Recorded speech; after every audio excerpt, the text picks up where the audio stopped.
Bom, e essa escalada nos preços do petróleo pode trazer impacto direto para as contas públicas brasileiras. Segundo a análise do BTG Pactual, essa alta da commodity tende a aumentar a arrecadação do governo por meio de royalties, participações especiais também, dividendos da Petrobras, reforçando, claro, o caixa da União. A gente vai conversar sobre esse assunto com o Renato Veloni, ele que é professor de Economia do IBMEC aqui de São Paulo, que já está comigo. Professor, muito bem-vindo aqui à nossa programação. Antes de mais nada, obrigado aqui por ter aceito o nosso convite, professor. Obrigado pelo convite, Débora. Estou à disposição. Professor, vamos lá. Quando a gente fala, né, de petróleo mais caro, a gente sempre tem os dois lados da moeda. Eu sempre costumo dizer que qualquer notícia de economia, a gente tem os dois lados da moeda. Tem um lado muito negativo, porque a pressão pode vir em relação ao preço do combustível. Mas nesse caso, especificamente, já que a gente tem no Brasil, né, essa grande potência produtora de petróleo, a maior companhia, a maior estatal brasileira é a Petrobras, e que automaticamente dá royalties para o Brasil, isso traz, essa alta do petróleo também traz, digamos que uma espécie de ventos favoráveis para as contas públicas, se assim a gente pode dizer nesse momento. Mas até que ponto realmente é saudável para a política fiscal depender de receitas de uma commodity que é tão volátil e tão suscetível a cenários como esse, como a gente está acompanhando nesse momento? Ontem, como exemplo, a gente teve o barril do petróleo batendo dos $120, voltando para casa dos 90 e poucos dólares. Pois é. Aqui, assim, Débora, Estou te ouvindo, professor, pode falar. Tá. Não, aqui, o que nós temos é um pequeno alívio, né? Não resolve a nossa questão fiscal é muito séria, né? Ficar dependente de algo assim extremamente volátil, é claro que não é o cenário ideal, mas pensa assim, para algo que estava muito complicado, né? Um cenário muito complicado acaba sendo um alívio, né? Qualquer coisa pontual, alguma coisa que vem assim não planejada, vai acabar ajudando naquele problema que já estava tão latente. Mais uma vez, né, não é a resposta ideal, não será sustentável a um longo prazo. Teremos um grande serviço aí para fazer a partir de 2027 nas contas públicas, mas acaba sendo sim um alívio. Um outro ponto importante que eu gostaria de citar é que, para quem talvez estudar outros choques do petróleo que o Brasil já viveu, né, de preços do petróleo, dessa vez está um tanto diferente de todas as outras que a gente já passou, porque essa é uma vez específica em que a gente está tendo um choque de preços de petróleo, mas com apreciação do nosso câmbio. O nosso câmbio mais valorizado, estávamos acostumados aí há um ano atrás com um câmbio a R$ 6, né, por dólar, e agora a gente está num patamar aí de 5,20, 5,30. Então esse é um efeito que acaba por compensar um pouco esse aumento dos preços do petróleo. E então dessa vez o efeito benéfico ali nas contas públicas ele vai ter um alívio interessante, com uma magnitude maior do que a gente aqui vai sentir nos preços, porque, lógico, a cotação aqui da gasolina que a gente enxerga no posto, ela é em reais. Então, nós temos aí o insumo subindo de preço em dólar, mas automaticamente a cotação um pouquinho mais favorável. A conta não é suficiente para fechar, quer dizer, a cotação do real não caiu tanto, né, quanto o petróleo subiu, mas ainda assim o que a gente vai ter em efeito comparativo com outros choques é um efeito mais indireto, um efeito suavizado. Entendi, mas professor, o senhor acredita que isso também pode trazer uma visão um pouco distorcida e de uma referência, acho que a gente perdeu aqui o sinal do... Não, o professor já voltou aqui comigo na tela. Professor, tende então a gente, nesse momento, acompanhar talvez uma referência frágil para o mercado em relação à avaliação de cenário fiscal e de percepção de risco fiscal, dada essa situação de que a gente pode ter um alívio, obviamente o que acaba sendo positivo, né? Aqui não dá para poder a gente tirar também esse mérito, que acaba sendo positivo, dá um respiro para o governo. Mas pode, então, tornar frágil essa avaliação, né, e tornar frágil essa referência de comprometimento, de cumprimento de meta fiscal? Porque esse cenário fiscal, e eu insisto nisso, em ano eleitoral já se torna mais delicado. E dada a situação que a gente vê nos últimos anos, tem sido sempre um questionamento muito grande, uma cobrança muito grande por parte do mercado. Então, essa alta agora se favorece, acaba tornando uma percepção de risco delicada?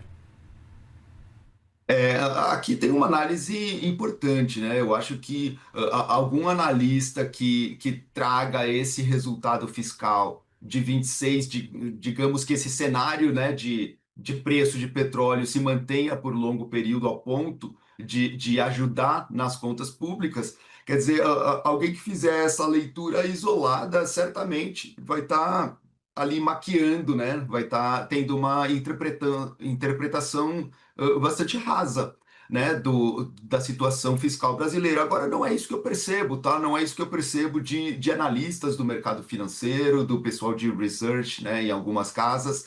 Quer dizer, isso já está bem mapeado como algo pontual e que não muda o jogo a longo prazo, né? Porque o risco que o mercado enxerga da situação fiscal do Brasil é dele não conseguir, em algum momento, né, fazer frente às suas dívidas de longo prazo, de daqui 10 anos, daqui 20 anos. Então, não é um ano por uma questão completamente pontual, em cima de uma commodity tão volátil, que vai mudar o cenário de 10 anos, de 20 anos. Então, aqui eu acho que os analistas que estão acompanhando isso da situação fiscal, eu acho que eles estão bem preparados aí para fazer essa leitura bastante pontual. Agora, aí digamos que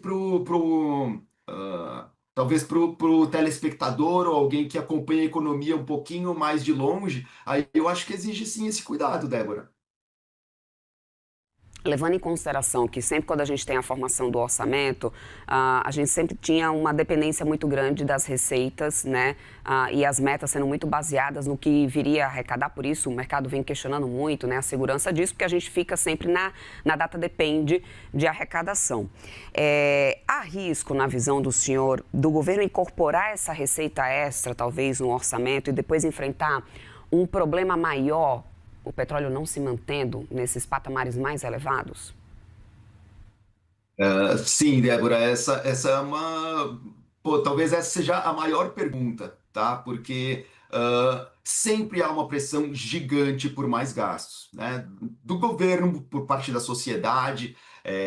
A gente em casa também é assim, numa empresa, quer dizer, a pressão por mais gastos, assim que aparece alguma receita a mais, principalmente alguma coisa que não estava prevista, já logo vem uma ideia para gastá-la, né? Então, com o governo não é diferente, né? As pressões são gigantescas e há sim essa hipótese, tá? De prepararem aí já empenharem, né, gastos em várias áreas, em várias frentes e acabar utilizando esse dinheiro e depois esse dinheiro não vir por uma resolução, talvez, de um conflito aí mais rápida do que a gente imagina. Enfim, temos sim esse risco.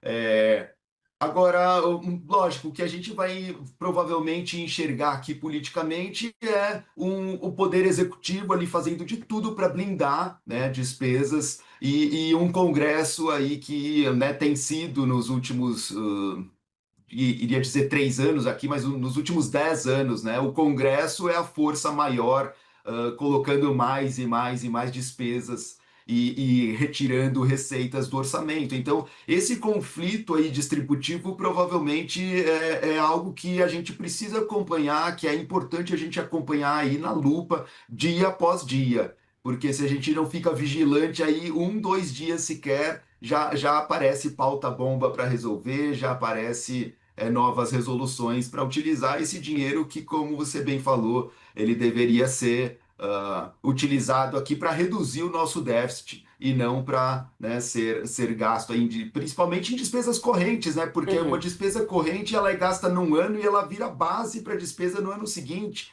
Então, quer dizer, vira uma bola de neve que, infelizmente, é algo que a gente já está envolvido nela, né?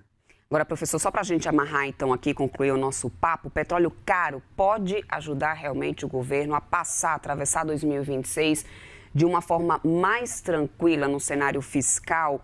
Ou é muito arriscado a gente apostar nisso como uma estratégia?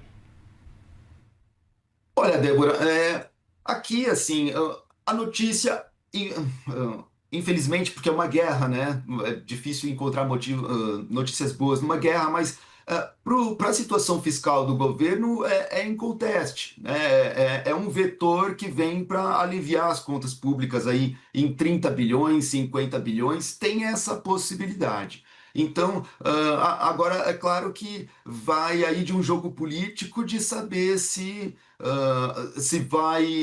o governo, e quando eu digo governo, eu estou dizendo executivo e estou fazendo legislativo, se a gente vai conseguir usar essa notícia boa aí para o alívio das nossas contas. Mas a gente tem uma oportunidade que antes não tinha. Então, acaba sendo, sim, uma notícia boa para a nossa situação fiscal.